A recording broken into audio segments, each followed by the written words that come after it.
Hey guys, I'm Anna, and today I'm going to show you how to fix Vodafone app error code 4300. So first of all, you need to completely restart your mobile device. Press and hold the side button and either volume button until the sliders appear. Then drag the power off slider to completely shut down your device. Wait for around 5 to 10 seconds, and then press and hold the side button until the Apple logo appears to turn your device back on. This should fix the Vodafone app error code 4300. But if it doesn't, then you need to make sure you're running the latest version of the app. Open up App Store on your device, and then tap on this search icon in the bottom right corner.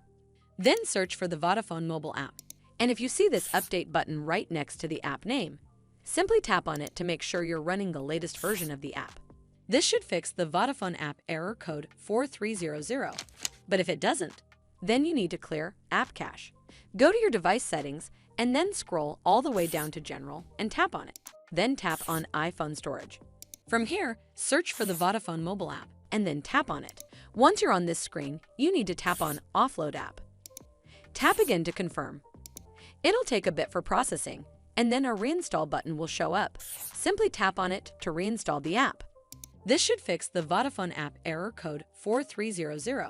But if it doesn't, then you need to completely reinstall the app. Follow the on-screen instructions to navigate all the way to the app page. Once you're on this screen, tap on Delete App to uninstall the app from your device. Once uninstalled, you need to open up App Store and then search for the Vodafone mobile app right over here in the search bar.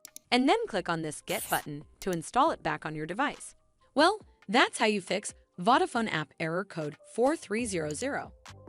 I hope you found this video helpful, and if you did, make sure you give it a thumbs up to see more videos like this, and don't forget to hit that subscribe button. We'll see you in the next one.